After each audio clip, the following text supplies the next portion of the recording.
Truckee Meadows Fire Board for the date of March 20th, 2018. I want to ask Mr. Satterfield if he will lead us in the pledge, please.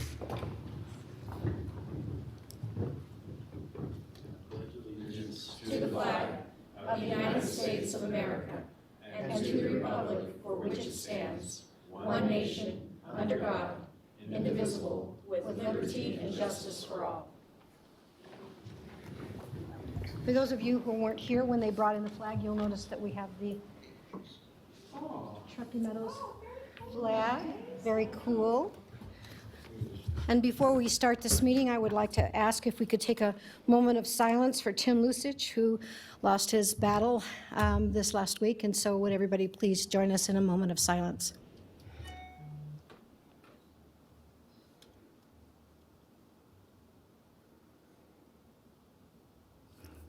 Thank you very much. And with that, we will go to roll call. Madam Clerk. Marcia Berg-Bigler, Chair. Here. Vaughn Hartung. Present. Jeannie Herman. Kitty Jung, Vice Chair. Present. Bob Lucy. Here. Chief Charles Moore. Here. Paula Borelli, Assistant District Attorney. Here. Madam, you have a quorum. Thank you very much. Chief, we're ready for public comment. Thank you, Madam Chair. Item 3 is public comment. Comment heard under this item will be limited to 3 minutes per person and may pertain to matters both on and off the Board of Fire Commissioners' agenda. The district will also hear public comment during individual action items with comment limited to 3 minutes per person. Comments are to be made to the Board of Fire Commissioners as a whole. Madam Clerk, is there any public comment? There is no public comment. Okay, we will move on to number 4, Commissioners, Fire Chief's announcements. Chief, do you have anything? I do have one announcement. I'd like to introduce to you our new Academy class that will be starting the Academy on March 26th, I believe. Ladies and gentlemen, if you'd stand up, I'll announce their names and we'll just give you a little wave, but we're very proud to have them, and by the end of June, we'll have a whole lot more employees than we have right now. So John Williams, James Brumfield, Anthony Rapoli, Emily Raw, Sarah Nemeth, Aaron Reynolds, Brandon Akers, Ryan Scannell, Parker Dial, and Kimberly Jardin. Great. So we're very proud to have them as Welcome. Thank you very much for joining us. Okay, Chief. I have Commissioner Hartung. Thank you, Madam Chair. And Chief, you and I have already talked about this, but I want to memorialize it on the record. So, as you know, over a year ago, we started working on getting TUMWA to take over the maintenance on all of our fire hydrants that are in a public right-of-way. So I'd like to have that come back as soon as possible. I know TUMWA is ready to go. I think we just need to get them some information, and I think there'll be I don't want to say it's a substantial savings, but it'll certainly be a savings to us. Thank you, Madam Chair. Thank you, Commissioner Hartung. I don't see any other commissioners signed in. Does anybody have anything? No? Okay.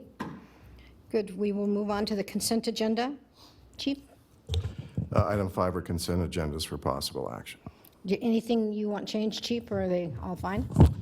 Unless the board wants to pull anything out, they should Okay. be all ready to go. Board, Commissioner Jung, or Vice Chair Jung. Thank you, Madam Chairwoman. I would like to bring out item 5C, not for further discussion, just to bring the attention of the public to item 5C as in cat, discussion and action on a resolution to accept a Commission District Special Fund monetary grant in the amount of $2,000 from Board of County Commissioner Bob Lucy on behalf of the Truckee Meadows Firefighters Association, Local 2487, in support of the 2018 Kids Fire Camp. Thank you very much, Mr. Commissioner Lucy, for knowing how important it is that kids go through fire camps so they actually want to be firefighters when they get older, and congratulations to all of you. I mean, I'm joking, everybody wants to be a firefighter when they get older, including me. So, but he is making sure that kids get a taste of that, so I appreciate you, Commissioner. Thank you, Madam Chairwoman. Thank you, Vice Chair Jung, and Commissioner Lucy, thank you very much for your donation. That's wonderful. Okay, do we have any public comment on the, I'm only seeing Commissioner Jung, Vice Chair Jung on my agenda, on my thing. All right, do I have a motion? So moved. Okay, I have a motion and a second. And all those in favor signify by saying aye. Aye. Opposed? And we don't vote on that. Ladies and gentlemen, you probably all have heard, commissioners, you've all heard, we're going to vote on the screen, but we don't do that for consent, so. All right, Chief. Thank you, Madam Chair. Item 6 is the IFF Local 2487 report for discussion only, and President Satterfield is here. I think he'll explain why there's a number change. It did. Good morning. So yes, so Ian Satterfield, Local 2487 President. So to explain a little bit on the change of the number. So the 2487 number is the original Truckee Meadows Firefighters Association number, back when Truckee Meadows first started. And a little bit of history there.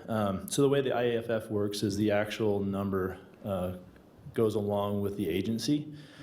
So the actual 3895 number is actually registered to Nevada Division of Forestry. So with that, we had some members come to our e-board and put the request in to make the change. And through a little bit of, through our vote and putting a request into the IFF, we have since gotten approval to go back to the 2487 number. Along with that, though, I think comes some expectation on us as members. There's a lot of history behind 2487. The 2 in and 2 out was something that they were instrumental in bringing to the nation, not just our community. So with us going to that number, I think there's a big seat for us to fill. Some other exciting news that I wanted to talk to you guys about is our local, as well as Truckee Meadows, as well as the county, we're partnershiping in a grant-funded program through the IFF called Fire Cares. And what that, I'm sure you guys are familiar with a little bit with what NFIRS is, but it's the data recording piece for all fires. What they've begun as a new product, which is called NFORS. I know all these great acronyms. But what we're going to be able to do is we're going to be able to capture real-time data for call times and anything specific that we're trying to capture as far as, to scene times and that kind of thing.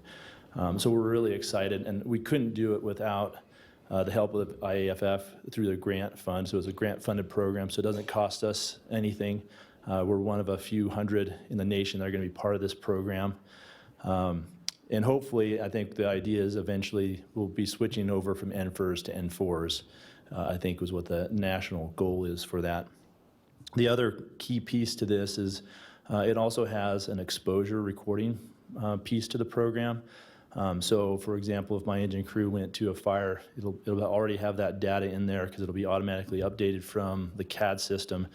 But we'll be able to go back in as fire captains and as crews and enter in all the information that we had at that fire, whether it was, we had to go on air, we had to go into the building, we were exposed to, whatever the smoke might be, or even in a hazmat. So it's a really big step in the right direction, I think, for fire service in recording this stuff. We should be able to get a lot more information out of the things that are, causing health issues within our fire service. So it's a really big step in the right direction. With that, I want to just put a thank you out to especially the IT department for Truckee Meadows, as well as the county. They're going to be instrumental in getting this started. They'll be working with the IFF to make this program happen so it happens automatically, no different than it does for our RMS reporting system. So some exciting stuff to come, and hopefully once we get it set up, some of the data that the chief will be able to bring to you will be real time and some exact data information. A couple last little things. Marcia, I'd like to thank you for the moment of silence for Tim. That was, I really do appreciate that. And I also want to put a big thank you out for your guys' support with Kids Camp. Without the support that you guys provide, we wouldn't be able to do what we do. So unless you have any questions, I'm all done today. Thank you very much, Thank you. Mr. Satterfield. Appreciate you being in here. Okay, Chief. Thank you, Madam Chair. Item number 7 is a National Weather Service presentation by Chris Smallcombe. I know that we have a big weather event coming forward, so his timing is is perfect. So we're looking forward to hearing what we're up against in the I next always couple seem of to be days. here around those times, don't I? Mr. Smallcombe, welcome, and please just tell us it's going to rain in the valley and not snow. It's going to rain. We're not going to see any snow. I'm happy about that aspect to the storm. So I'm done with snow. So normally, I usually don't allow snow after the holidays. I personally, I just have no interest, at least down here. It can snow all it wants to up in the mountains, Yeah. but after the holidays, no interest. But given how this winter's gone, it's like, okay, last couple storms, yeah, okay, I'll permit that. But from here on out, we're done. I denounce and reject all snow at Reno elevations. So my talk today is going to be basically what happened to winter, at least until a few weeks ago, and where are we headed coming up over the next season or two. And it was great to hear that you have some additional fire crew you might need it this summer, the way things are going with the weather forecast and and sort of the state of our vegetation. So that picture of me, I think I've given this presentation to a few of you before, but that picture of me was up on the summit of Peavine on one of my trail runs on New Year's morning. So I think that tells you what the state of winter was up until recently, that I was able to run unimpeded with no snow up to the top of Peavine on New Year's morning. So most of this winter, we've seen a lot of this. We've seen inversions, very quiet weather patterns with a lot of that haze and smog in the valley areas trapped in. And we've unfortunately even seen this, not necessarily locally, but we've seen big fires in the Eastern Sierra. This is the fire north of Bishop back a few weeks ago. It just tells you how dry some of the fuels are after even just a few weeks of little to no precipitation. So that kind of sets the stage for how a lot of this winter has gone so far. And the reasoning for that is a fundamental change in how the storm track has behaved versus last winter. Obviously, last winter was insane by most respects. It would still be raining if this were this time last year. And so last year, this is a look at the jet stream across the Pacific Ocean. That the area kind of in the purple and white is crossing the Pacific Ocean, just bringing storm after storm after storm into our region, into the west coast of the U.S. Those atmospheric rivers, those really moisture-laden storms, big sponges full of water that have no trouble getting across the Sierra and bringing us tons of rain and snow, even into western Nevada.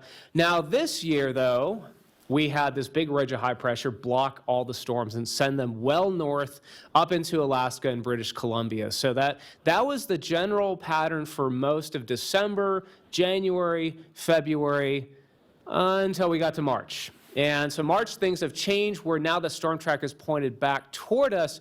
But these storms have been, until recently, fairly cold, and they produced a lot of snow even at lower elevations. I got about 12 inches of snow at my house out of that storm on Thursday night, Friday morning. I used the official Chris Smallcombe wine bottle measurement scale on that one, and it was right to the top. There might have been just 1 inch left on that snowpack there.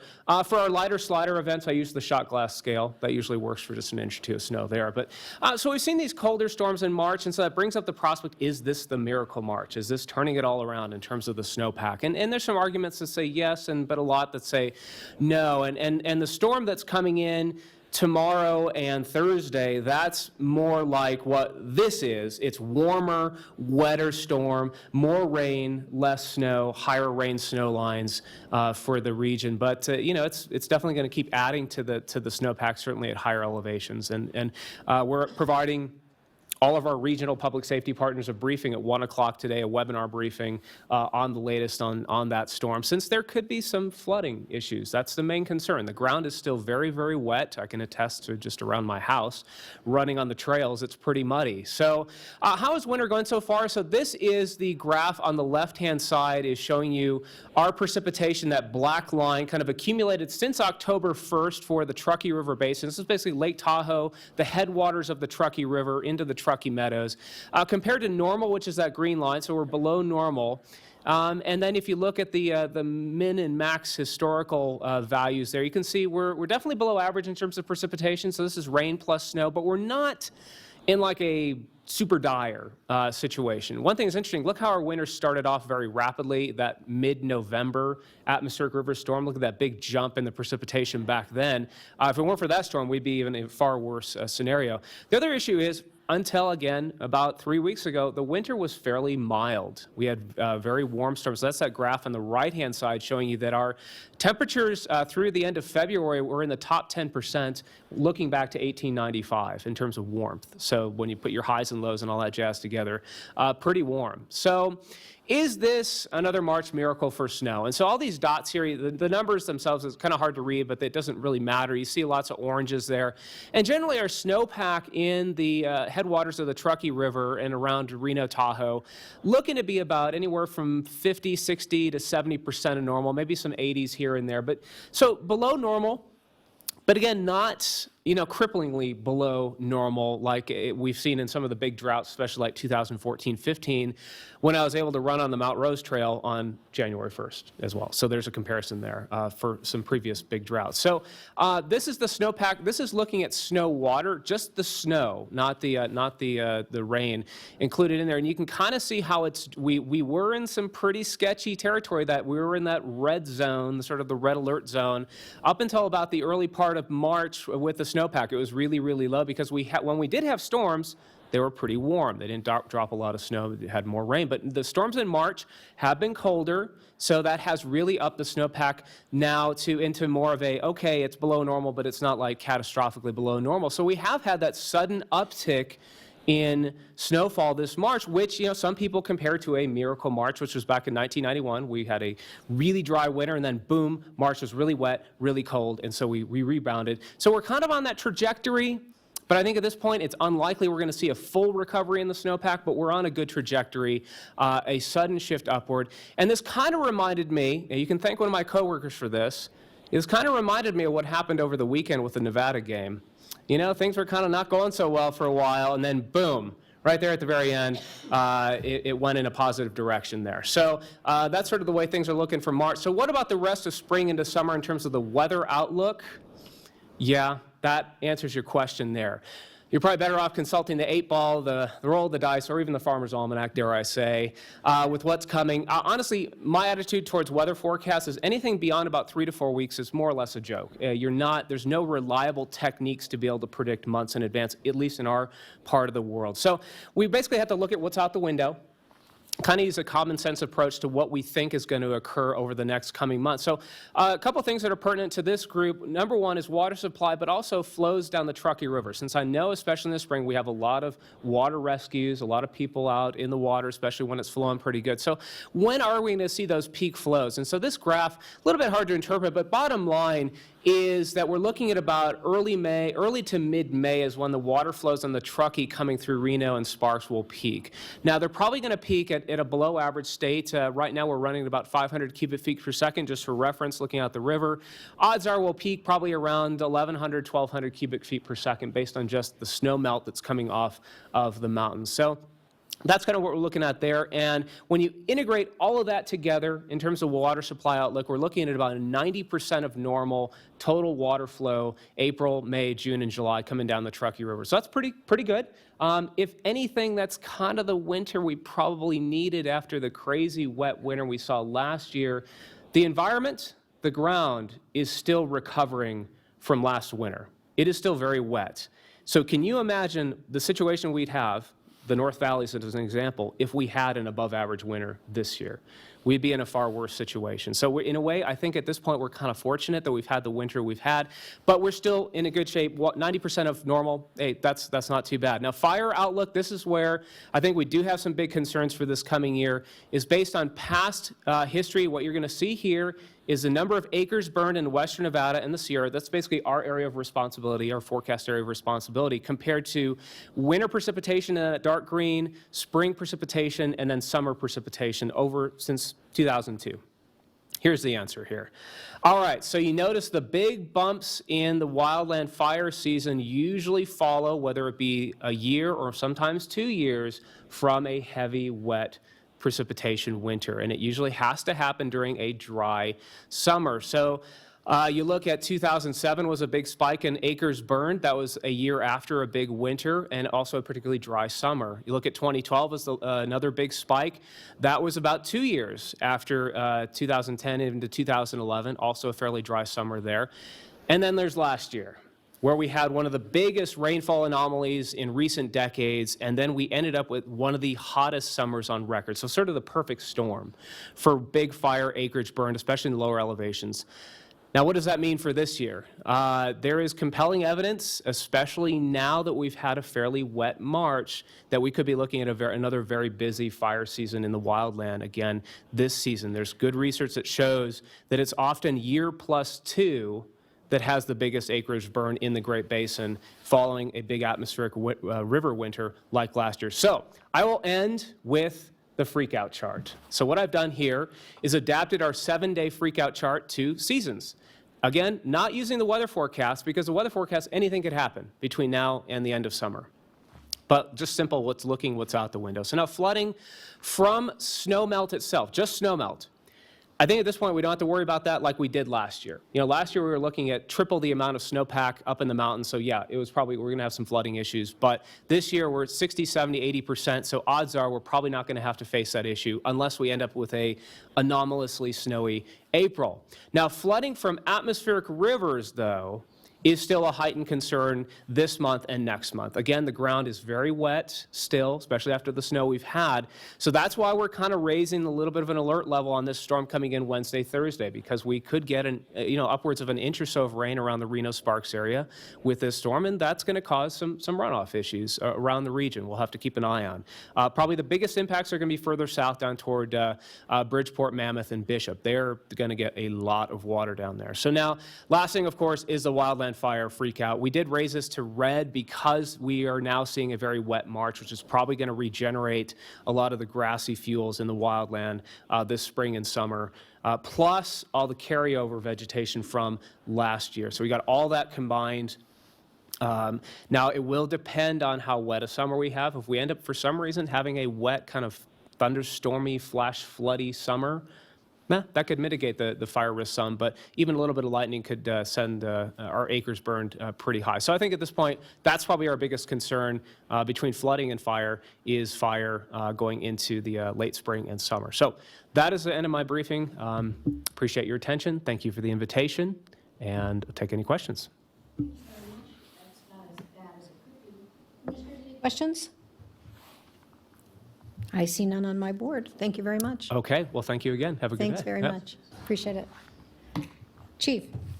Thank you, Madam Chair. Item 8 is the EMS oversight presentation by Christina Conti from Washoe County Preparedness and EMS Program Management for discussion only.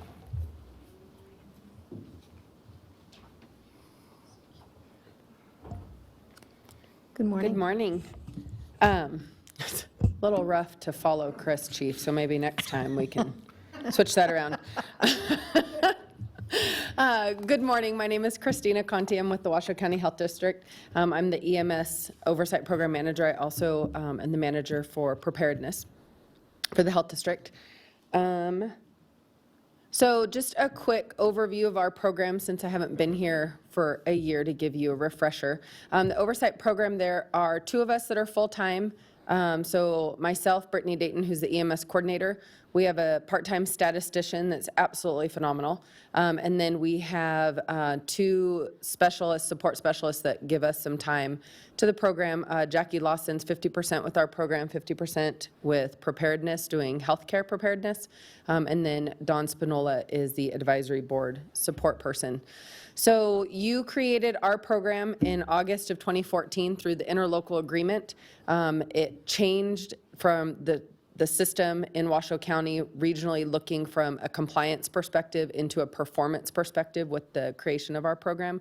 It also expanded the data collection and reporting for all of the partners that are affiliated with the interlocal agreement. So just quickly, that we go under the District Board of Health. You establish the EMS Advisory Board. Our program, there are 8 different duties of the oversight program, and then there's some defined duties of the signatories, which you are a part of as the fire board.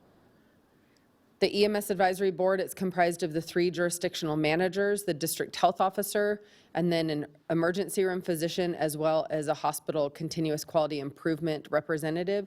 I put up there, you'll notice the emergency room physician appointment is currently up. And so I went to our PMAC, which is the Pre-Hospital Medical Advisory Committee, let them know about the board and the appointment, and we do have garnered some interest from that. So we'll be bringing it to the District Board of Health probably in April, so that that appointment will be changing over in July. So this just is a quick review. So the structure that you've set up in theory would be that the EMS oversight program would vet all of the various things, kind of get into the weeds of different policies, different changes that might be happening in our region. And then they would push it up through, they would recommend if they felt like it was ready, push it up through District Board of Health or the city councils and the fire board. So that's sort of the chain that has been set up. So what you have in front of you is the annual report, which prompts my visit. The annual report is done obviously annually, and it provides the data information from a high level for the region of the previous 12 months, as well as some regional accomplishments. So the highlights for you is that this year, these are matched calls. So where it's important to know the difference for this is that this isn't saying that 51,000 calls for service happened in Washoe County proper. What it's saying is that 51,372 calls received a two-tiered response. So it received both a fire response and a REMSA ambulance response. That's an 11.8% increase just from last year alone. And that's not counting all of those that had only one partner knowing about and responding to the call. That number specifically is driving some of the initiatives that we're doing in this region that I'll talk about in a little bit, because over a 3-year period of time, we've seen a 28% increase in call volume, and that's just not a sustainable model for our current system. The median response times en route to the fire first responder arriving is 4 minutes and 7 seconds. En route for REMSA arriving is 5 minutes and 26 seconds. So this is important to know. It's the en route part, so it does not include the phone call through the turnout times for either of the agencies. It's just when they start rolling and then they arrive. So looking at the patient perspective, that does take into account when they call 911 for help, and then somebody arrives regardless of what patch they're wearing. Priority 1 would be 6 minutes and 8 seconds, and then you see it go all the way down. So for all 4 different priorities, the median time is 6 minutes and 30 seconds from the time that they're calling 911 till somebody is knocking on the door. The number used there is different. What you'll see in the report is that there are different numbers used because we need to have all timestamps that are associated with that specific analysis to be filled in for that particular one. So you'll see in there the varying numbers that are in there, and that's why. So regionally, some of the accomplishments that we have had is the establishment of a franchise map review methodology that's happening annually. And then it comes to the District Board of Health if there's some recommendations on changing what the franchise map looks like. The data elements to verify the Omega process that has been put in place to make sure that that's going well and that there aren't any changes that need to be made. The strategic planning initiatives, as a reminder, there's a 5-year EMS strategic plan in place. So the initiatives that started last year or might still be in process, the implementation of an appropriate protocol to determine service levels through the EMD process. We're looking very specifically at the low acuity priority 3 calls, no other calls, just that subset. And then the establishment of a CAD-to-CAD interface between primary PSAP and the REMSA dispatch center. Also of note was the development of the regional EMS protocols. The task force began meeting in February of 2017. And they put in an incredible amount of effort. You had 2 representatives from Truckee Meadows Fire Protection District that were extremely engaged in the process, did a lot of research for us. They were incredibly knowledgeable as to what was going on. And even though that is going to be this next year's annual report, these protocols actually are effective April 1st. So 8 different agencies, including North Lake Tahoe Fire Protection District, will be using these protocols on April 1st, starting April 1st, and that's a big change for our region for continuity of care for the patient. An item of note, we've been approached by 2 other jurisdictions that are outside Washoe County if they can use our protocols. And it is being asked to be on a national website as well. So the work of these gentlemen and then the ladies that I work with has been incredible and is being seen as that from other agencies. The trauma data report, why this is really an accomplishment is that we have never had one for Washoe County before, and so we do now. There's always a state trauma data report that has been very high level and doesn't really get into anything for the jurisdictions, and so we reached out to the state and we started getting our Washoe County data, and so now Washoe County has its very first trauma data report, and Heather will continue to do that annually. And then the creation of a regional response heat map. So what that is, it's actually through the GIS website, and I can send you the link later if there's an interest in it. But what it takes is all of the calls every single quarter that we receive back till July of 2015, I believe, and it puts it on a heat map. And so you can sort of look at Washoe County from that perspective of call volume.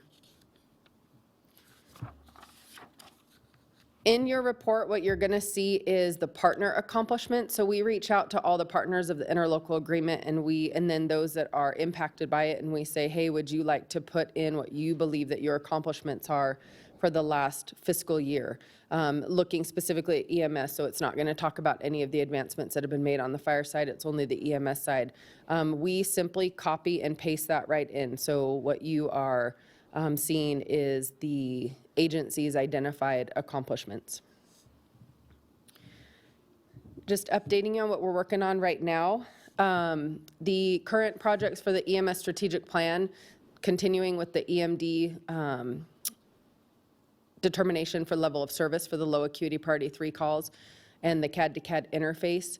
We are also hoping as part of that project that the two-way interface for visualization of the AVL of the vehicles will be included. So when that CAD link shows up, then everybody will be able to see everybody else's vehicles through that one system without doing different clicks over.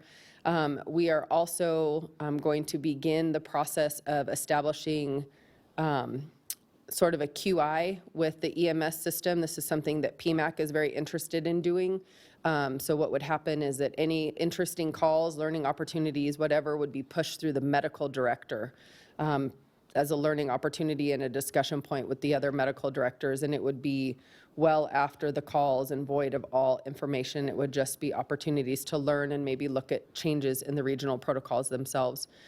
And then the information gathering project that we were assigned from the EMS advisory board, that first draft goes to the board next month. Some additional projects that have nothing to do with the strategic plan is the appropriate use of 911 with that increase in our call volume and with the increase that we're seeing in pocket dials with all the new cell phones that are out there. We are really trying to push an educational campaign of the appropriate use of 911, and basically if you have to pause and wonder, then it might not be appropriate and there might be another number available to you to get those same services but not tie up those lines and the first responders. The downtown corridor hotspot work group that came from the franchise review. There are some areas in the downtown corridor that have 3 times the normal call volume as the next largest place. So we are working with regional partners to see if that response could look different. Also collaborating with the mobile outreach safety team. We have members in our community who could really benefit from some resources. Our fire first responders and REMSA paramedics, they see these citizens day in and day out and might be able to identify that they could use a little bit more assistance through the system, so working with most. The mass casualty incident plan, multi-casualty incident plan, where this is really important is that, we keep seeing larger and larger incidents in our country. And this was something that we had brought back a couple years ago after the Paris attacks, that we in Washoe County have a wonderful MCI plan, but we do not have something that can, that's basically a catastrophic plan. Or if it's a multi-location, or if we get cut off, one section of the city gets cut off, then do they have the resources that they need if they can't get to the hospitals? And so that's the development of this plan. And there's been a lot of meetings. There's a plan, actually, it's going to go to the District Board of Health in June. And the final thing is an EMS training video. We actually went after a grant with the Nevada Council of Disabilities. And what this is it's actually looking at when there's no imminent threat, and you can actually take the time to consider the needs of the citizen, and especially those with intellectual developmental disabilities, and not creating secondary harm. What are the things that you could do to help them and not scare them or send them into some kind of an episode? So we have been working with a lot of subject matter experts. We're doing 2 different trainings. One is going to be a 5-minute briefing training. It will be for all EMS, but then also law enforcement. So a briefing training is a really good thing for them to just give them quick tips. The other one is going to be an hour-long training that has CEUs associated with interviews from family members or high-functioning individuals with intellectual and developmental disabilities, so that there could be some really important takeaways. One of the caveats of the grant is that it has to be available statewide, and so we're partnering with a program at UNR that will allow that to happen and have the CEUs be statewide for all of the different EMS providers. And we are piloting it with Truckee Meadows Truckee Meadows Community College and their paramedic program, as well as REMS's paramedic program. But you have an academy, so maybe you want to pilot it with us too. So with that, I know that I went really quick, but that's sort of the overview of what we've been doing and what we are going to be doing, and I'm available for questions. Thank you, Madam Chair. Christina, this is just an observation. You need to, if you want to match up with Smallcombe, you've got to use imaginative devices like wine bottles and shot glasses and make comparisons with UNR and Cincinnati, and those, I really need to up you got to step up your game. my metaphors, I know. I'm not sure how you can fit wine bottles and shot glasses in, but I I'm have pretty faith sure in that that's the precursor to the majority of the calls. So I bet we can do that. You know? Touche, perfect, well done. On your data report, the highlights, Christina, you had 51,372 calls that had a dual response. And there was no slide number. I'd refer us back to the slide, I'm sorry. Of those 51,372, did we break out priorities, P1, P2, P3s? If you turn to page 10 on your, I don't really know how to do the thing that might be here. Oh, I see, okay. I don't know whether I saw that up there. Yeah, it wasn't, okay, so I see it here, but I don't think it was, yeah, no, I have it here, yeah. So 24,000 were priority ones, and priority twos were 18,942, okay? Good, that's useful information. And of the priority ones, do we know which were genuinely priority ones? Because let me give you an example. The other night, I swore I was having a heart attack, and He's kidding.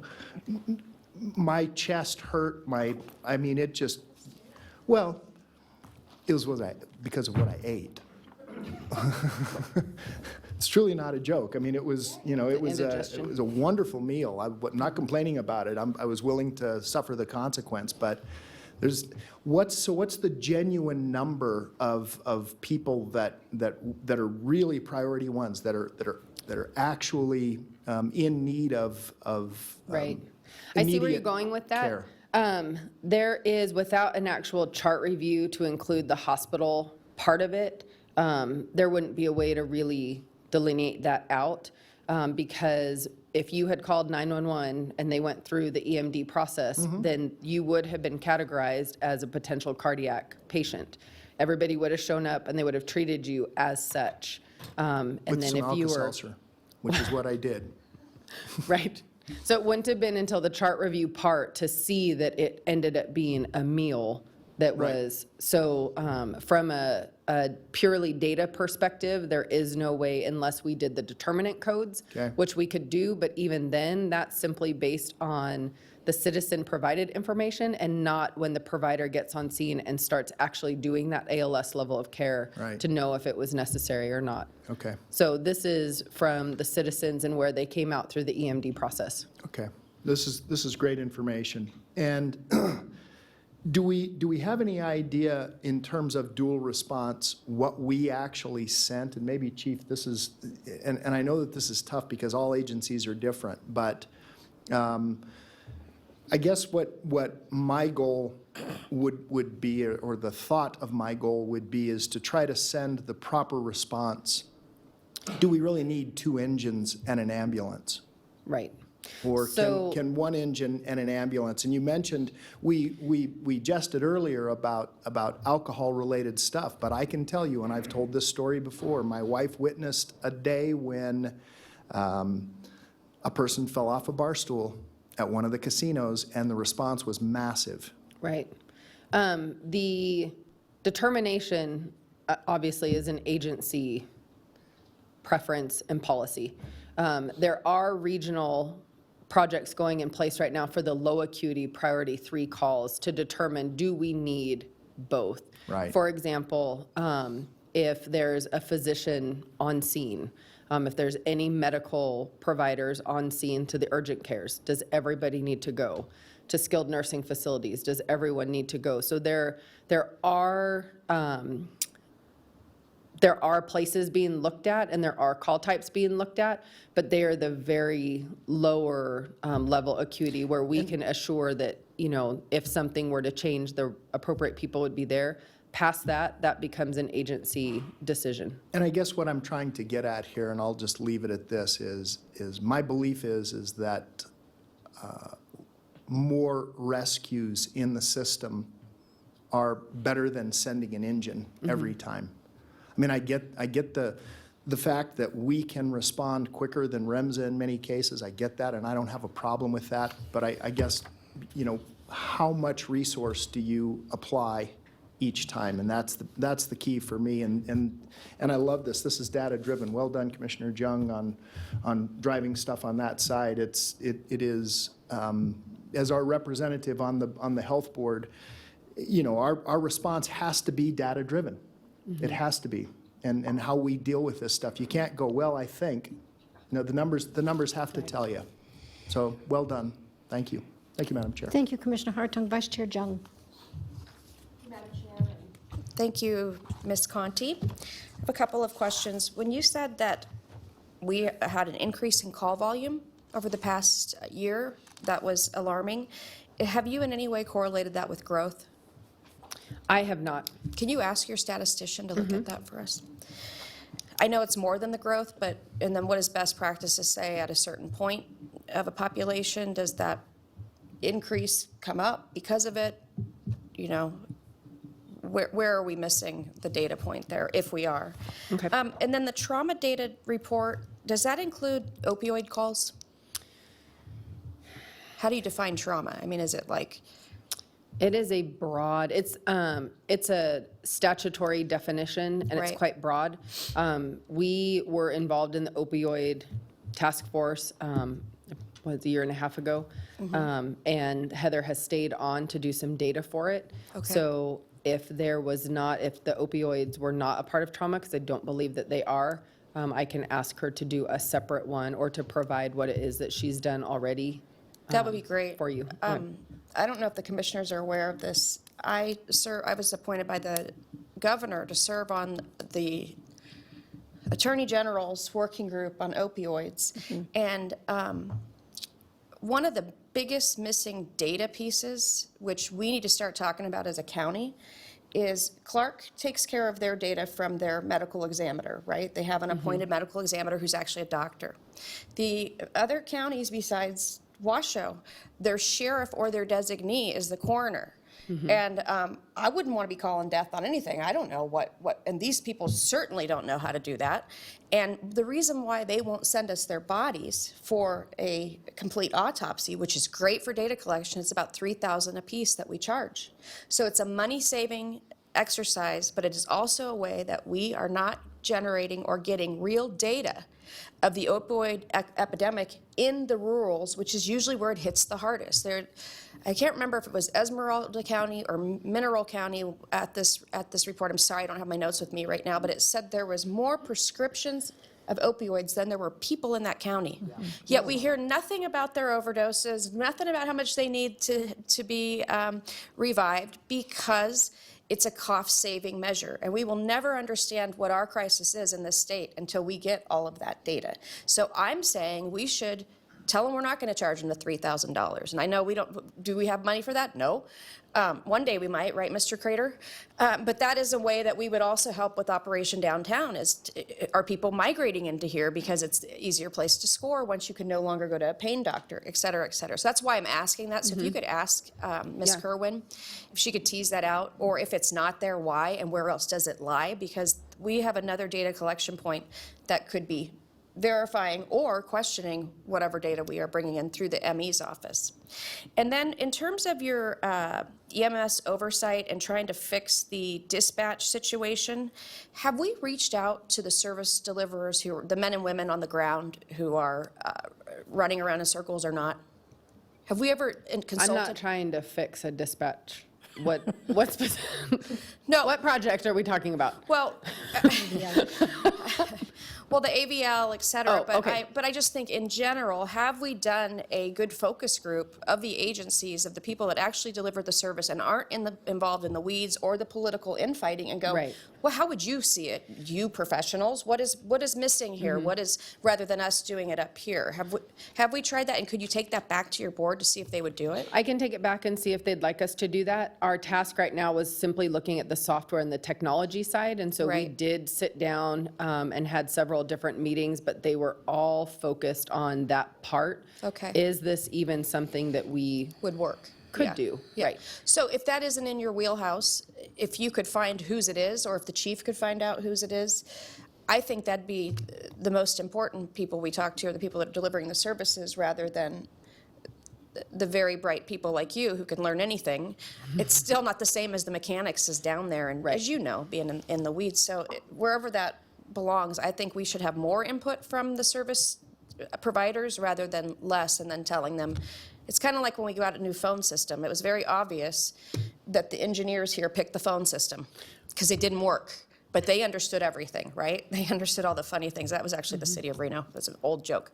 So if we could get them a little bit more involved, I think they would also, not only would that make them feel better about the new edicts that we come down with, that is a change, but I think that they would also show us some gaps in our knowledge. Yeah, I can bring that back, and there are members of my team and then also at the health district that do focus groups as part of their job. And Great. so if the agencies Agree, yeah. agreed, then, we have people that know how to run those that could do them, Okay. not me. Thanks, Ms. Conti. You're welcome. Thank you, Madam Chairwoman. Thank you, Vice Chair Jung. Commissioner Lucy. Thank you, Madam Chair. Ms. Conti, I have a quick question in regards to the graph that's on the on page 13. It discusses, it's table 6, and it falls and discusses the urban, suburban, and rural response times. Quick question, in regards to suburban and rural, what is the definitive definition that kind of separates rural to suburban? Is that something that's set by EMS, is that set by health district, or is that set by? It was your Truckee Meadows? standards of cover document, so Chief, I'll defer to you. Commissioner Lucy, we're usually defining that as land use designation. Okay.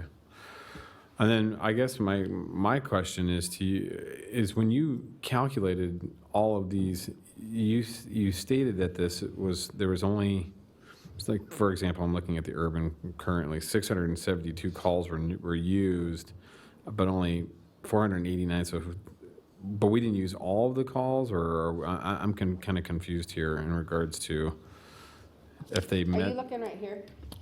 Yeah. So if you look at your total up here, Uh-huh. The 5416. right, so that's fire alarm to en route, right? And Okay. then it has your 3 designations right here. Okay.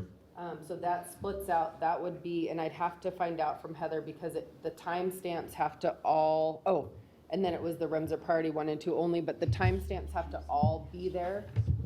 for So this her is, to but run the my question, analysis. I guess my question is, this is a combination of not only TM calls, but also REMSA calls?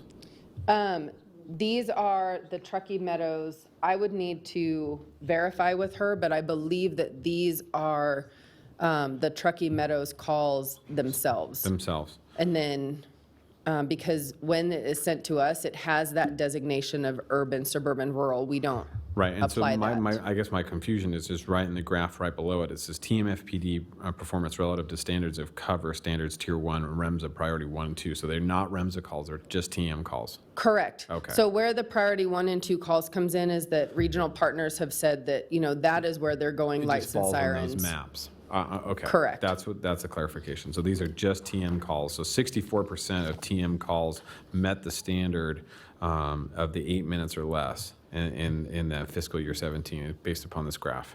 Mm-hmm. And then in the suburban area, 78% met standard. Correct. Okay, thank you. Thank you, Madam Chair. Thank you, Commissioner Lucy. Any other questions? Thank you very much, Ms. Conti. We appreciate you. Good report. Thanks for pleasure. that. Madam Chair, a copy of that annual report was placed on file with the clerk. Okay, thank you very much. All right. Fire Chief Moore. Thank you, Madam Chair. The item 9 is the Fire Chief's report. In the interest of time, I'm going to go through these quickly Okay. and touch on them just briefly. Fire Service accreditation, Chief Gorgon, Deputy Chief Gorgon and I attended a 3-day class in Sacramento to understand more what's involved in getting our agency, working our agency towards accreditation. Accreditation is briefly a study and exercise to make sure that we are in compliance with best practices throughout the country. And in fact, there's 288 performance indicators that we would go through in accreditation to make sure we understand where we're at, where our gaps are, and what our plan is to fill those gaps. So the process would start with a strategic plan that is well engaged with the community to understand what the community wants from its fire service. We move on then to a new standards of cover, which I had anticipated doing with or without accreditation. And then we move on to the study of 288 performance indicators. The accreditation process is a very, very heavy lift. And in fact, I think you could expect the process to take between 2 and 3 years. And we're going to have to assign some budget dollars to this because it will take an analytical person full-time to be able to do this, as well as a team of chief officers and some other support personnel. So when we get into the budget, I will be able to identify the costs for you and then make sure that the board wants to support the agency in moving forward in accreditation. But the value is not at the end to say that we're accredited. The value is to understand everything about our department that will propel us to providing the best service that we possibly can with the financial resources that we have. So I am leaning very, very strongly towards recommending to the board that we pursue it. Nevertheless, with the dollars involved, I will present that when we come to the budget presentation in April and May. Okay. Moving on to developer requirements for infrastructure, this was requested by you, Madam Chair. I met with Trevor Lloyd of Planning, and in fact, we do have things in place to where we can require developers to assist with the development of infrastructure, particularly fire stations. Of course, that's manifest by the agreement that the Board of County Commissioners just approved with the Apple development, that Apple will build us a fire station in the next 5 years on the I-80 corridor. So we do have a process in place to where we can negotiate with developers to add some infrastructure to where we think we may see some growth. Where I see opportunities are in Silver Knolls and possibly in Lemon Valley, where Trevor tells me we see some development coming. And this kind of ties back to accreditation, where we will study whether or not we should move Station 13, which is surrounded by City of Reno, and possibly split that station to Silver Knolls and Lemon Valley to where we can better serve our constituents. So those are the kinds of things that we'll be studying in the near future. Okay. The Station 14 update, I just want to report. Excuse me, just a minute. I have two commissioners who are asking, do you want to wait till the end? No, on item 2. I have a question on item 1. All right, well, let's go with Vice Chair Jung. Just kidding. Thank you, Madam Chairwoman. Mr. Chief, I do have a question. How much does it cost to apply for accreditation, regardless of the extra staff you need? And who is the accreditation? Is it IAFF, or who is it? Now, the accrediting agency is the Center for Public Safety Excellence, which has been around for a number of years. They are a national and international organization that sets standards for best practices for fire agencies and public safety agencies as a whole. The fee to apply is not that much. It's about $9,000. So it's the staffing, that's the big It's lift. the staffing and the additional work. And what do we get if we get accredited? Because like through the health district, we're going through an accreditation system that's taking us a long time and a lot of staff time. And it's still a question, what are we going to get? The National Association of Local Boards of Health tells us, will you be more eligible for grants? Will we be more eligible or less? I mean, I need to know a turnaround on it other than getting better, because you could just do a fundamental review with a couple of experts to come in and do all the heavy lifting for you to tell you this is the gaps. We did this at the county during the height of the recession, and we finished this at the district health department maybe 4 years ago. And have it at the health district, I can tell, I think we've hit every single goal except those, or gap, except those things we just don't have the money for. So where do you envision this to fit in that? I think the beauty of having accreditation and the documentation that supports that is at the end of the day, you will have a business plan that will map the future of the district for the next 7 to 10 years. So it's like a functional review, but we're calling this an accreditation. I'd say it's at a much higher level than a functional review. It's in fact a process to where we have to demonstrate that we're making improvements towards our gaps, because there will be a full committee that will come and review every single one of our 288 performance indicators. Right. And if we're not showing a plan to try to improve and identify our gaps, we won't get accredited. So at the end of the day, again, it shows us as an agency what we need to do to make sure that we're following best practices. So, but no return on the investment in terms of higher up on a grant or lower liability if something happens untoward to a private residence or to one of our employees? Can you just flesh all that out? Well, I think it really brings the conversations from the community to the fire department a lot closer. But there's nothing grant-wise that's going to give us Okay. an edge, to be So just quite give us the positive, negatives. What are the other options, alternatives? Who else has that accreditation in Northern Nevada, let's say? no one in northern Nevada, Okay. and I believe the only agency in southern Nevada is the city of Las Vegas, but I could be wrong. Okay. I'm not against it. I just need to see the whole picture. Sometimes these organizations come and say, you too can get accredited, and really I'm just paying them a fee, and now I have an accreditation. That this is not an easy task, and Okay, I will end with that this is a very, very I wouldn't think you intense- would bring that, but I'm always hesitant about accreditation. So once you find the money and whatever, then I just need some of that else fleshed out. Thank you. Very good. Thank you, Commissioner, or Vice Chair Jung. One moment, Commissioner Hartung, and let me say also, as you look at that, would you also investigate whether or not, if we were accredited, it would potentially lower the fire insurance rates for people in our community? Because that would really be a big thing if accreditation would help in that respect. Madam Chair, it would help in that respect, although accreditation itself does not lower the insurance, but through a study of our deployment, we very well could. Okay. It's good. possible. Thank you. Commissioner Hartung.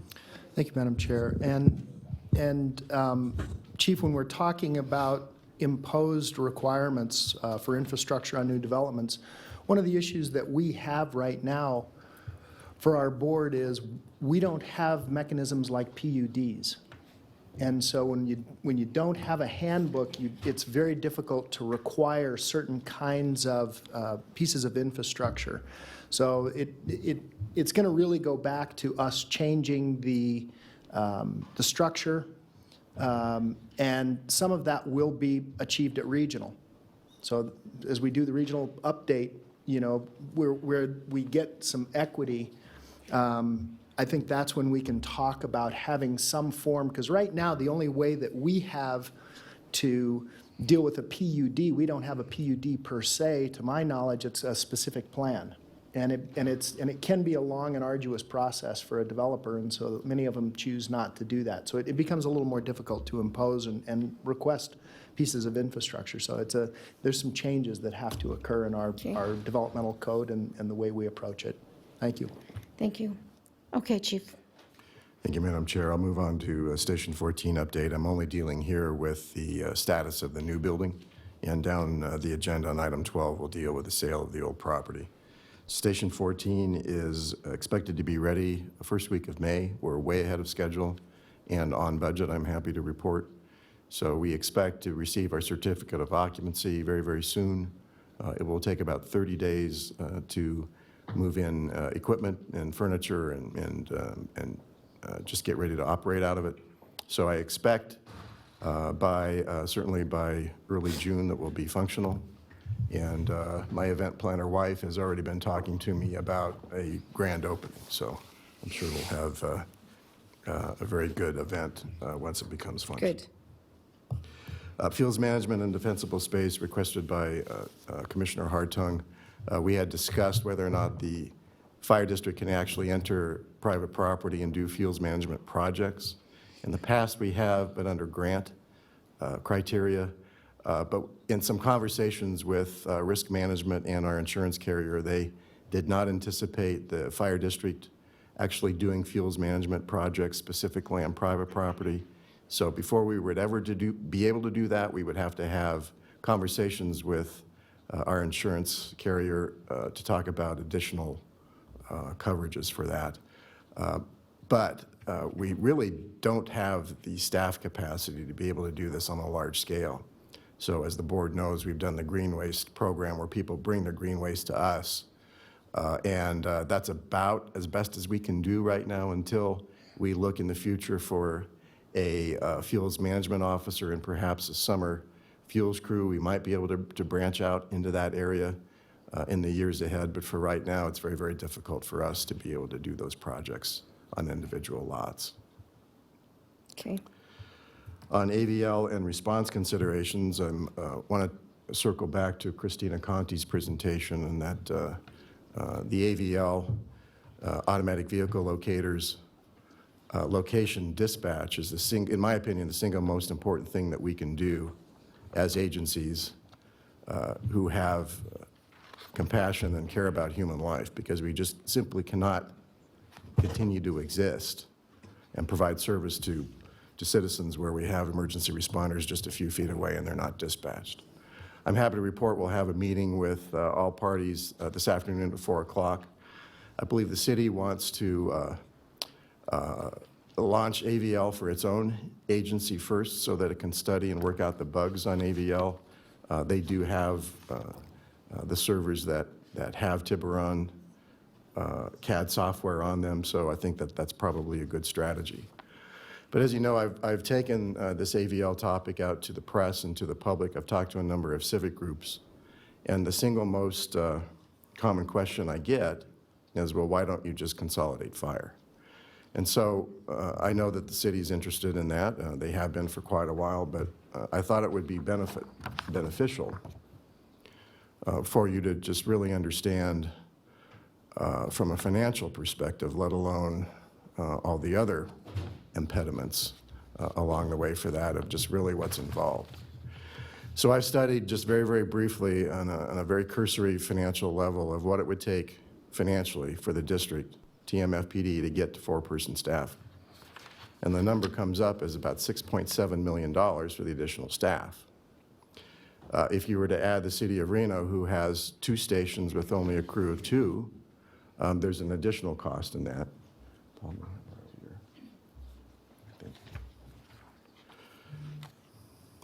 And if you were to include the city of Sparks, then there's an additional $3.6 million, $3.7 million cost. So it is a very, very expensive proposition to bring the region up to 4-person staffing, which seems to be the salient point behind consolidation.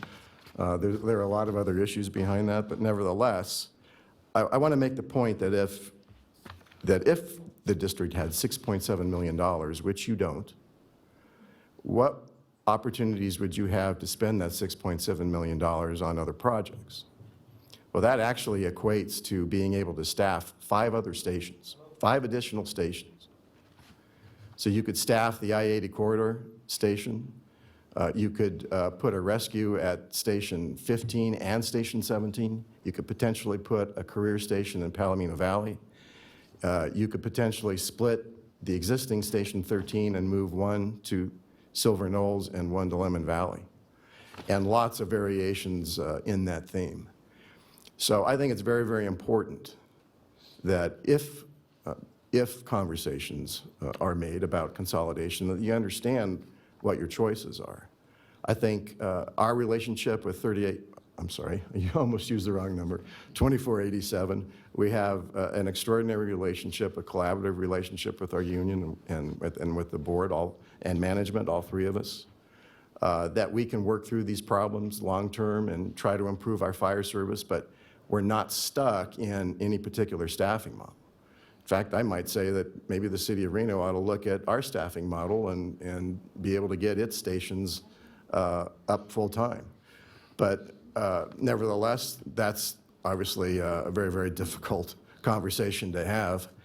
But I just wanted to mention this because the financial impediments to be able to move to consolidated fire is extraordinary. But we can have regional fire, and we can have regional fire based on automatic vehicle location, which I believe is the very, very first step to take. So nevertheless, I'll leave it at that. Okay. And then finally, I'll move on to open burning with Mr. Smallcomb's great report on more and more moisture coming. I intend to open up pile burning for citizens come Friday. I've had a lot of inquiries from citizens needing to burn lots of vegetation. We have ranchers and that types of property that need to burn ditches. And some property owners have so much volume of green waste they can't bring it to us. They actually have to burn it in place. So I think our risk is very, very low this spring. We will open pile burning up for action on this Friday. We have a burning permit on our website, so we just simply ask people to fill out the burning permit. There's no charge for the burning permit. Just simply fill out the information and give it back to us and do your pile burning, but do it safely. Good. With that, that concludes my chief's report. Thank you, Chief. Commissioner Lucy? Thank you, Madam Chair. I think the discussion, really quickly, I want to just kind of address the AVL and conversation. 6 million is just it's a huge number. But then the other thing you need to look into is the CIP, which is, the stations needed and the equipment needed to satisfy those needs. It dramatically drives that number up. It's not just 6 million. 6 million for staff. And then you're talking and probably, as noted here, probably an additional 30 million in regards to buildings. And the discussion keeps going on, well, why don't we add 4 members to our staffing? And I think that's ridiculous. We've shown time and time again how efficient we can be with 3-member crews and how we can continuously service. I don't know why the discussion continues to bring, when we're talking about automatic vehicle locators and talking about efficiency, why we keep bringing in the discussion of consolidation. It doesn't seem to be a relevant conversation. And unless the members of all the discussion, which is the City of Reno and City of Sparks, have agreed to a unified fire board or a tiered level of service, where we're talking about in the rurals and suburbans staying with our model, and then maybe in the urbans going to a 4-member crews or satisfactory crews to satisfy service. Because at Station 15, our busiest station, we're talking about a 6-member crew. We're talking about a 2-man rescue with 4-man, so we're talking about significant amount, or at least 2 engines, 2 3-member engines at Station 15 to satisfy. So there's tiered levels, but it's not just one static discussion. It's not one static model. So I think the conversation needs to continue to be dynamic in nature, and until all members and all parties can address the table at that time, there's no discussion that needs to be had in regards to a consolidation, because you can't have it with a static mindset. I'm happy to hear about open burning. I've had a lot of my residents in Washoe Valley and the South Valleys concerned with burning. So I would. How long is that going to be? How long do we intend the open burning season to be? Mr. Lucia would stay open until weather conditions deteriorate to where it becomes unsafe. Okay, so that's just we'll as needed or as long as we can. Okay, great. Thank you, Madam Chair. Thank you, Commissioner Lucy. I want to announce before we move on, for those of you who have come for the BCC meeting, that we still here on the Fire Board have items 10, 11, and 12 on our agenda, which we need to finish. So we're probably looking at perhaps another 30 minutes to finish those. So we're going to be delayed in starting our BCC meeting, just so you know that we're moving forward. So, Chief. Thank you, Madam Chair. I'll keep this moving. Item 10 is presentation, discussion, and possible direction to staff regarding a plan for fire-related improvements in the Verdi community. We've contracted with Dyer Engineering, and Mr. Lonnie Johnson is here. I've asked him to study what our options are for providing more water, fire protection water, in the Verdi community. And he's going to give you a brief presentation on two items. One, bringing municipal water in through water mains, and two, the use of cisterns. So with that, I'll let Lonnie take it away. Thank you, Chief. Lonnie Johnson with Dyer Engineering. As Chief mentioned, we took a look at a couple of different options for improving rural response in the Verdi area. One of those in the exhibit here, Exhibit A, is the use of 5,000-gallon cisterns.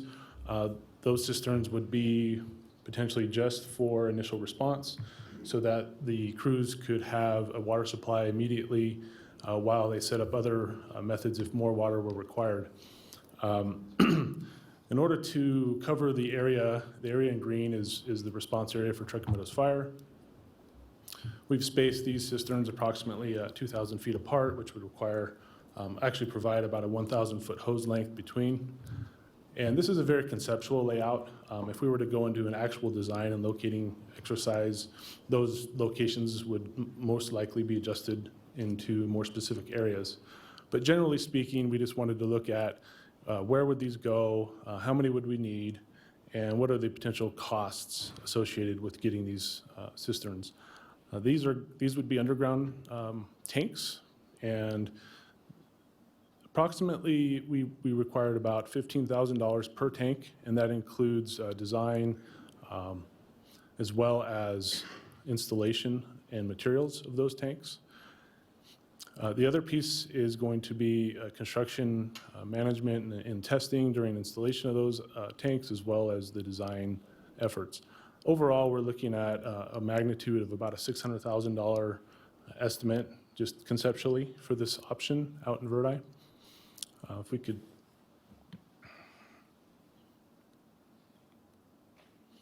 Let me advance to the next exhibit. There we go. So this is an example of what a typical underground cistern would look like. They come in various sizes, but we just did the 5,000 gallon, and you've got a level indicator with a vent, you've got a Siamese refill area, and then you've also got your hydrant for drafting. This would be placed in various locations, looking for right-of-way. Potentially there'd be fees for right-of-way acquisition depending on, and/or easements, depending on where they could be located throughout the streets and neighborhoods. The other option is actual extension of domestic water mains. This is obviously a more costly option, and right now, water is available, not up to Hab Drive, but will be within the year. TUMWA is doing currently a water main extension down the 40 up to Hab Drive. That should be constructed within the year. However, that may be delayed depending on their ability to cross the river, which is the last piece that they are working on right now. But let's assume that that was completed by the end of this year, and then potentially we could expand from Hab Drive out into the neighborhoods. And again, this is a very conceptual layout. It's not a specific design. It just shows an example of what would potentially look like in order to get main lines extended into the neighborhoods, as well as adding hydrants at a 1,000-foot spacing. So plus or minus about 7 miles of main line is what we're looking at. and about 35 fire hydrants. Cost estimate for that is in the neighborhood of $9 to $10 million, including design, construction management and testing, as well as materials and installation during construction. In about 2 to 3 years, TOMA may work with the school district to extend the main line out to the school nearby, and that's only about a half-mile extension. So that if that were to occur before we were to extend, that would save maybe $1 million, maybe $500,000, something like that. But otherwise, you're still looking at 6 to 7 miles of mainline extension. Typically, TOMA is not going to extend main lines unless there's a domestic demand to do so. There's not really any examples in the region where main lines are extended just for fire use only. There needs to be a domestic demand so that there's an economic driver for TOMA to fund that extension. So with that, if there's any other questions or comments. It will not pertain to Mr. Johnson. Great staff report. I understand completely. This is not meant to be accurate, although it will come out that way. If we're going to supply Verdi with cisterns, I have a number of places in Spanish Springs that would like the same consideration. I bet Commissioner Lucy has exactly the same people that in Washoe Valley, in Commissioner Herman's district out in Palomino and beyond, Winnemucca Ranch. I mean, there's a number of places that could use systems like this. I would recommend we tread very lightly. Because if we're going to do this for one neighborhood, as a commissioner for District 4, I will demand it for ours as well. Thank you. Thank you.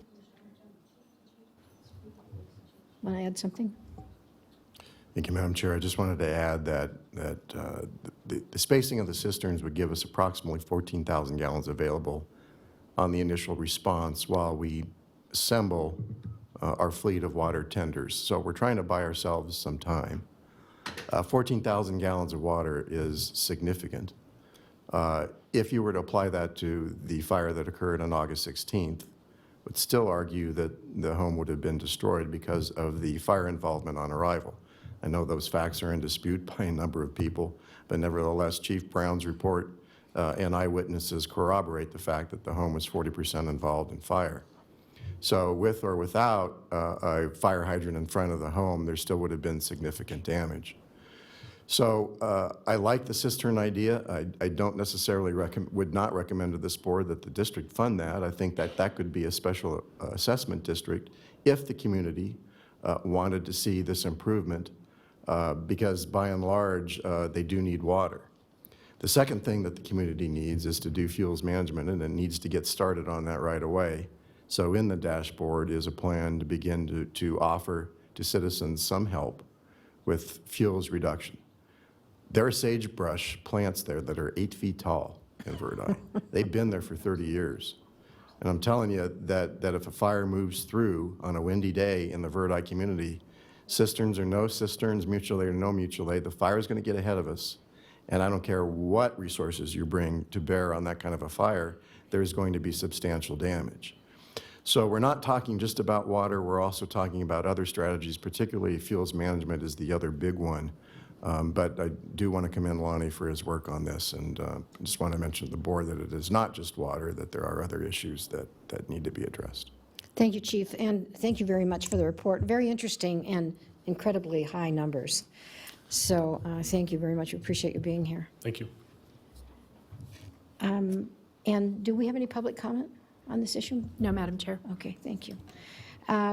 For possible action, ladies and gentlemen? I have a motion and a second. All those in favor signify by saying aye. Aye. Opposed? We only have one aye. Did you put a motion? Yeah, okay, yeah. We forgot about all this. Well, we don't normally do it with Fire Board. This is our first time with Fire Board using the voting. Yeah. So So. I'll second again. Okay, so we have a motion and a second. All those in favor signify by saying aye, and please vote. Yes. Aye. And please check your vote when it comes up on the board. Motion passes 5-0. All those in favor, so thank you very much. The motion passes. Okay, Chief, 11. Item 11, and I'll ask Cindy Vance to come and present this while I introduce the agenda item. Discussion and possible action to approve the Truckee Meadows Fire Protection District to pay workers' compensation heart and lung claims invoice dated January 26, 2018 from the City of Reno in the amount not to exceed $92,508.34 per the Reno TMFPD interlocal agreement, subject to review by our independent actuary. Good morning, Commissioners. Cindy Vance for the record, Chief Fiscal Officer for Truckee Meadows Fire Protection District. We received a recent invoice from City of Reno. This is for the second quarter fiscal year 2018 in the amount of $92,508 for heart and lung claims. As per our interlocal agreement, we did a annual buyout through fiscal year 2012, and then we are liable for heart and lung claims only after that point. This invoice, in addition to the first invoice of $28,000, brings the total over $100,000 to $121,319 for the current fiscal year. So that's why we're asking permission to pay the invoice. We have contracted with an independent actuary because there is a concern on whether claims included in the invoice, there are claims that our lost dates are prior to the July 1st, 2012, and whether those were actually included in the previous buyout. So we've been working with the City of Reno, and they are aware that we have hired a independent actuary to look at the valuations that were related to the buyouts to make sure that we're not double paying for claims. So with your permission, we will go ahead and accrue this liability and work with the City of Reno to work out the differences in the payment. Okay. Madam Commissioner Chair. Hartung. Commissioner Hartung. Thank you, Madam Chair. So we're not paying this invoice right now, Ms. Vance. We are potentially accruing the liability until we can determine whether the claims are valid and legitimate. Correct. Okay. Yes. Yeah, and I want to be very clear about that. I'm not suggesting that they're not legitimate, but as Commissioner Jung has said on a number of occasions, trust but verify. Exactly. Indeed. Agreed. Thank you, Madam Chair. Thank you. Thank you, Commissioner Hartung. Commissioner Lucy. Madam Chair, if there is no further, I would make the motion to, okay. Vice Chair Jung.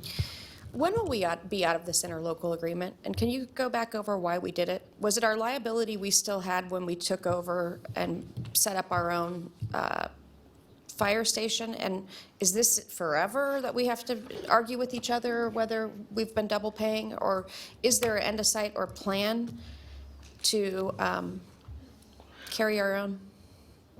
Yes, anybody who joined the district that was not ever part of the City of Reno would be our liability directly with no concerns. I believe the claims that where the lost date occurred after July 1st, 2012 are within the interlocal agreement, as I understand it. The interlocal agreement was written when we first consolidated with the understanding of if we deconsolidated, this is what it would do. There is some concerns on that language with our actuaries understood it as if a loss was presented before the buyouts, then it would be included in the buyouts, and it would just be the future heart and lung, just given the nature of them, that they can still occur many years after your retirement, actually. Right. Do you know how many people that covers? I think it's approximately 35. I can verify that and get back to you. If you could, and where they're at in terms of workers' comp or in terms of their longevity, And like you said, it goes after retirement, so, how old are they? Because I think eventually, Chief, if I may not be mistaken, we'd be happy when we don't have to deal with that anymore, correct? It seems like it's a lot of staff time. And also having to hire an outside actuary to actualize the payment. So I just like to see where we're at on the horizon. And I do I know have a you cannot provider predict when schedule. people will die, and I'm not asking you to do that, but I would just like to see how further on the horizon are we have to do this tap dance. And again, I'm not saying that it's a wrong number, but I'm sure you have better things to do than chasing down right or wrong numbers. I'm glad that you have the tenacity to go, wait a minute, this doesn't look right, and now we need to have an outside person come in to basically mediate for us. So if And you it could is just... over 50% of the payments, so that were lost dates prior to July 1st. So that's, on Okay. this particular invoice, 71,000 of the 92,000 has a lost date before July 1st, 2012. Wow, okay. So that'll be money well spent Yeah. to figure out one way or the other. And you can just send that to us when you get a hold of it. It's not a rush.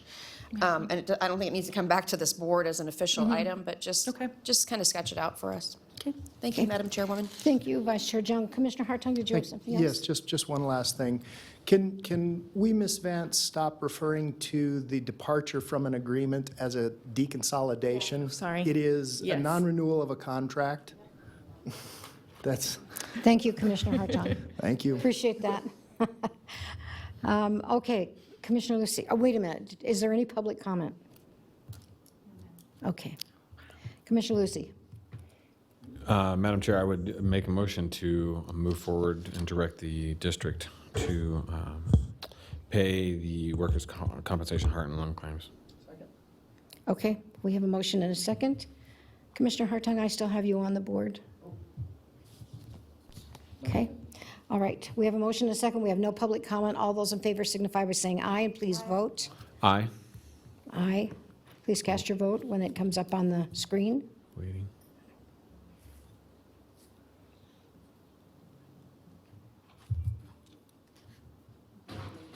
Aha. Please cast your vote. Please check your vote on the screen. Motion passes 5-0. Thank you very much. Chief, we're on to 12. Thank you, Madam Chair. Item 12 is discussion and possible acceptance of the appraised value of $950,000 of the land located at 12300 Old Virginia Street, Reno, Nevada 89521, the current location of Station 14. The board had previously directed staff to list this property. This is the old Station 14, which we are likely to not need going forward. So we did get the appraisal. We have done a title search, and we have found some questions about where the easement exists and possibly where an old right-of-way is for Old Virginia Road. So there are some things that are less clear and need to be identified before we were to list the property. So there's obviously some due diligence that we would have to do there, and I think some concerns from the real estate agent that I spoke to about possibly no access to the property if the easement situation bears out to be the worst case. So nevertheless, we do have an interested buyer. I've asked the district attorney to advise you on what our options are, but I think, and I would ask the board in item 14 to consider directing staff to work directly with the interested buyer, who will probably speak during the public hearing. I think that would be, in my opinion, a much faster way, negating the need to involve special research in the old deeds and a lot of work, which who knows where that's going to end at the end of the day. So nevertheless, I'll defer to Mr. Liparelli to let you know what the options are for the district to sell the property. Okay. Commissioner Lucy, would you like to go first, or you want to listen to what Mr. Liparelli has to say? Chair, if I can, if we could have Mr. Liparelli kind of outline what NRS would allow us to do in regards to a sale of this type. Perfect. Mr. Liparelli? Madam Chair, Truckee Meadows is a fire district under the state law, and as a different kind of government, it's not subject to precisely the same rules that govern cities and counties, which describe a much more elaborate process for buying and selling property. Bottom line, the Board of Fire Commissioners has the ability to approve a sale of property that it deems in the best interest of the district after deciding whatever process it thinks should be followed in order to consummate that sale. The appraisal that you have in your board packet is a guidepost as to one professional's opinion about value. So your options are really almost unlimited. You can direct the fire chief to negotiate with any interested person or one particular interested person. You can direct, that the property be listed for sale publicly. You can have an auction. You can almost do whatever you think is in the best interest of the district. As the chief said, this parcel is somewhat challenged. Where it's located among parcels owned by one other particular entity, it's sort of surrounded. There are some access challenges. Certainly believe that the parcel has legal access. I don't think you can legally create a parcel that's landlocked. So there's access somewhere, and that can be resolved. Any questions about the access can be resolved in the transaction between the parties. So I'm happy to take questions on the issue, but I'm basically telling you, you can do whatever you think is right. Thank you, Mr. Leporelli.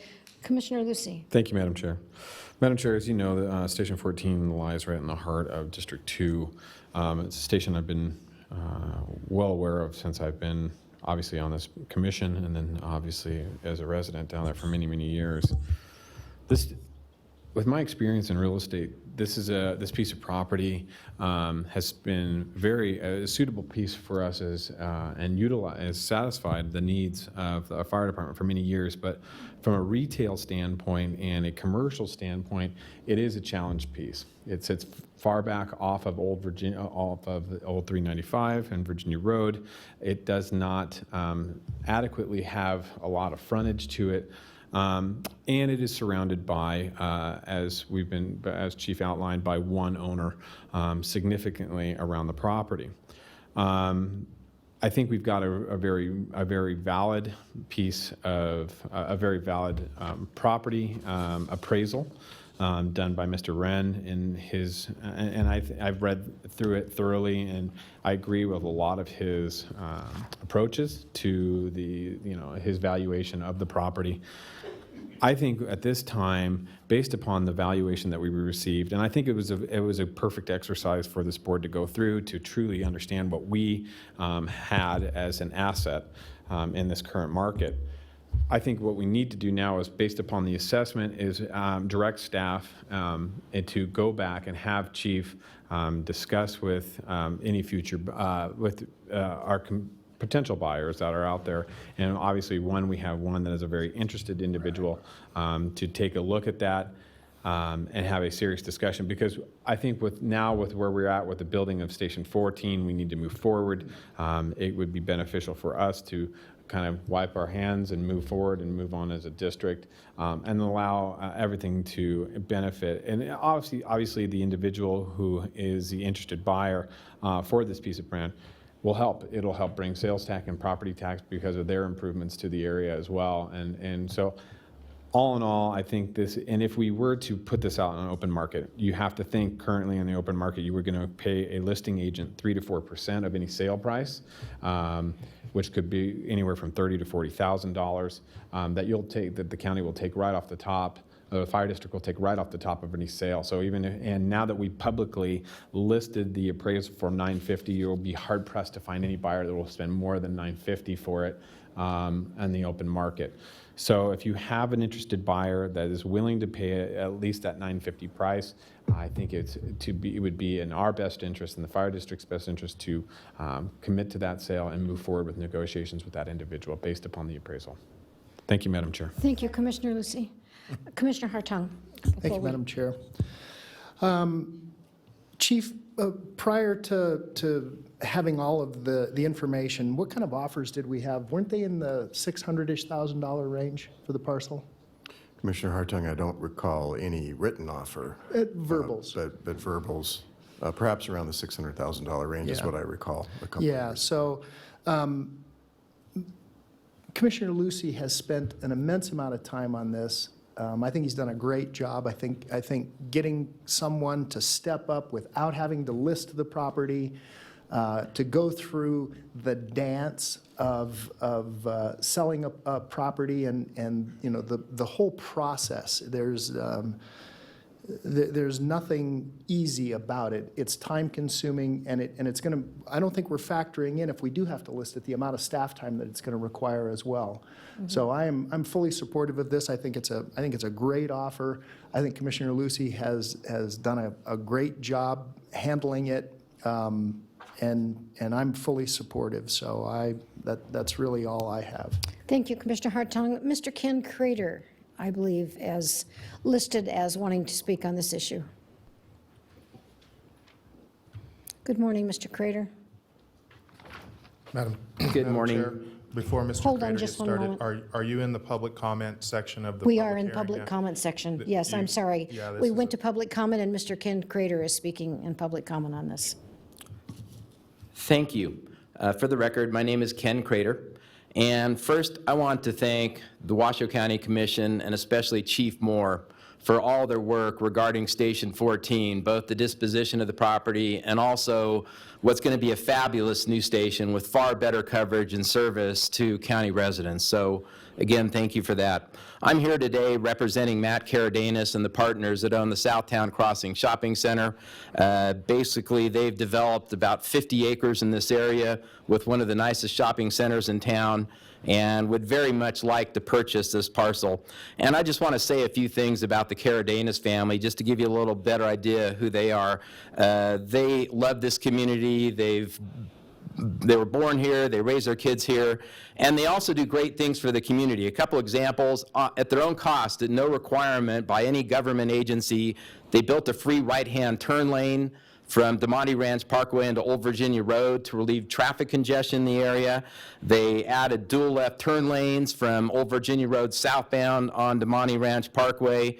And they've also looked to build a roundabout into the main entrance on Old Virginia Road, which is across the street from the fire station entrance. So they do a lot just for the community, which also maintains a more viable center.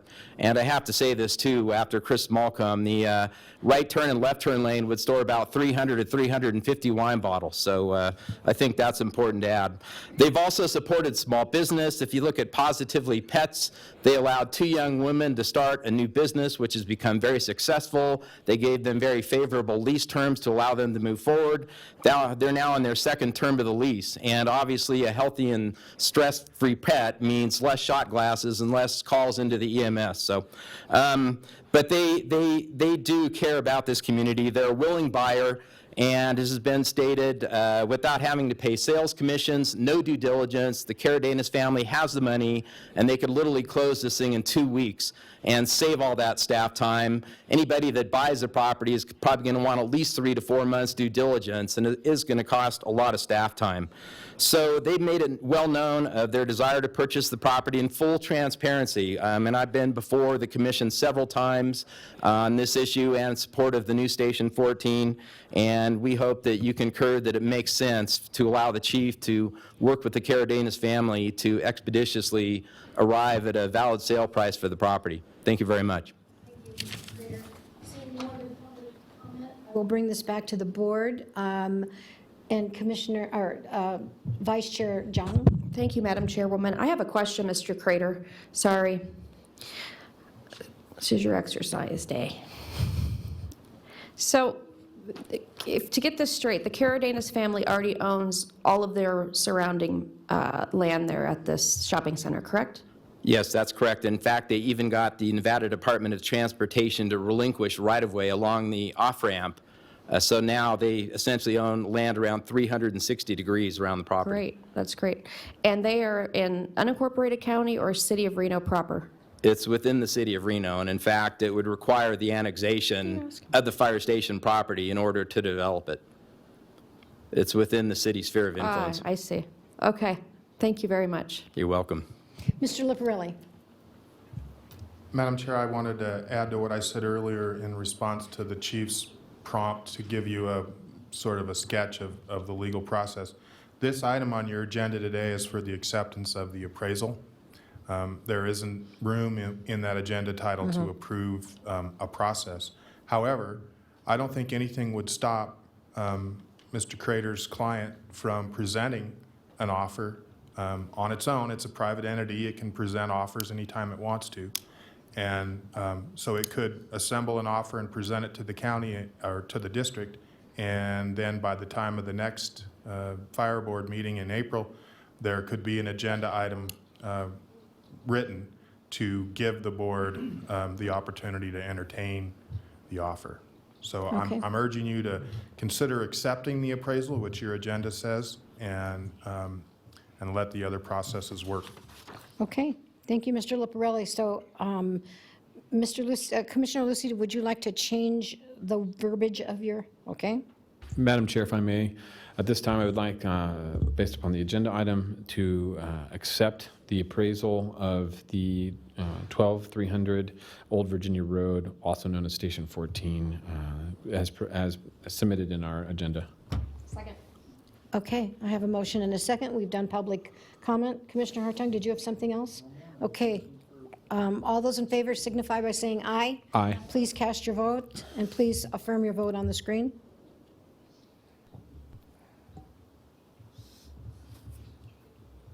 The motion carries 5-0. Thank you very much. Chief? Madam Chair, item 13 is possible closed session for the purpose of discussing labor issues at Truckee Meadows Fire Protection District per NRS 288.220. The staff would like to request about a 15-minute closed session with the board. Okay. So, Mr. Liparelli, how are we going to handle this? Because we do need to go to our BCC meeting rather than adjourn for a closed session or recess for a closed session. Madam Chair, I'd recommend you take a motion to recess into closed session later this morning. Okay. And then at the end of the last open public comment period, rather than adjourning the fire board, I would recess it, and you can adjourn from upstairs after you've finished your closed session. Thank you very much. I will take a motion. Okay, we have a motion and a second. All those in favor signify by saying aye.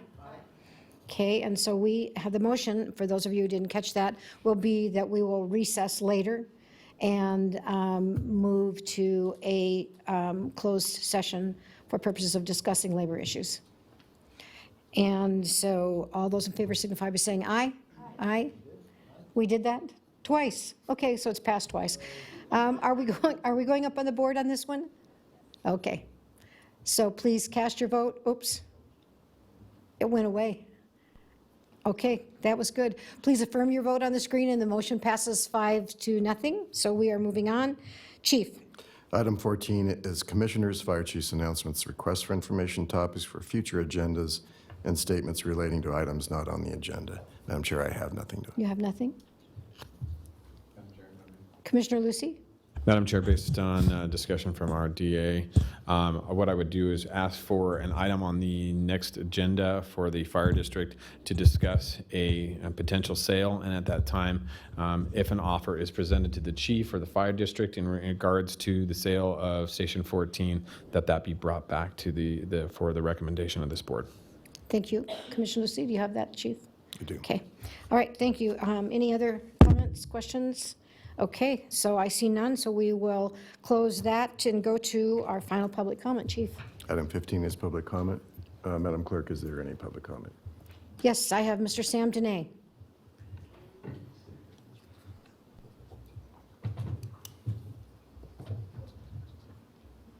Good morning, Mr. Dene.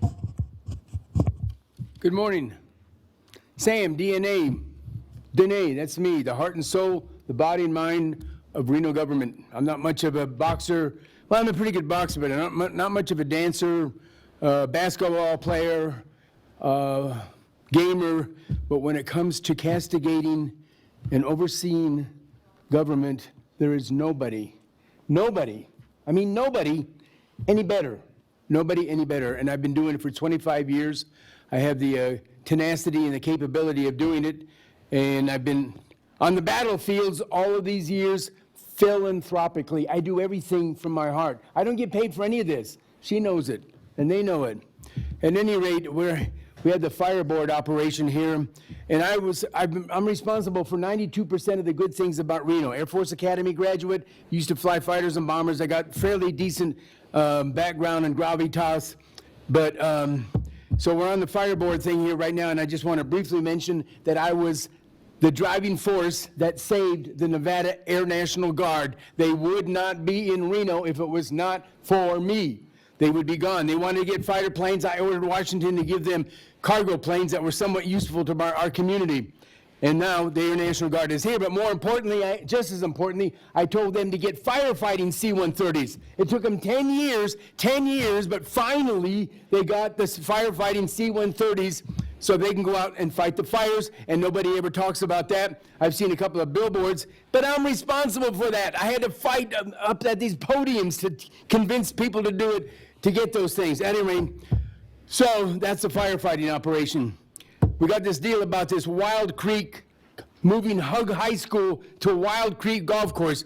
Dumb, I've seen some dumb things, ladies and gentlemen, but hardly anything any dumber than that. But you know why they're doing it? It's that they want to put a $180 million, they want to spend $180 million building the school that should cost $40 million. You know why? So the developers and their friends can make lots of money at the devastation of all of the thousands of people that live around that area. It'll be a jackhammer program for year after year, and I'm glad to see they took my advice and they've hired an attorney or some attorneys, and they're going to fight this thing. I actually gave them the $100 I gave them the $100 to start this program, and they are going to fight this thing because this is just plain stupid. There's too many open places to put that school if they want to move in the first place. Last and not least, we need to, most importantly of all the things in this community, we need to dismantle the Reno Gazette. You should have an investigation. Those people are breaking the law. They are taxpayer funded, and they're not having open meetings. They make all of the money off of public notices that you and I have to pay every day. Public notices. They should be investigated. Did I make my... Yeah. Nodding heads, good. Thank you, Mr. Dene. Seeing no more public comment, we will bring it back to the board, and we are adjourned as the fire board. Bring that back. We are in recess to do a labor meeting a little bit later, okay? And we also are going to take a recess for 5 minutes, a 5-minute bio break, commissioners. So we will be back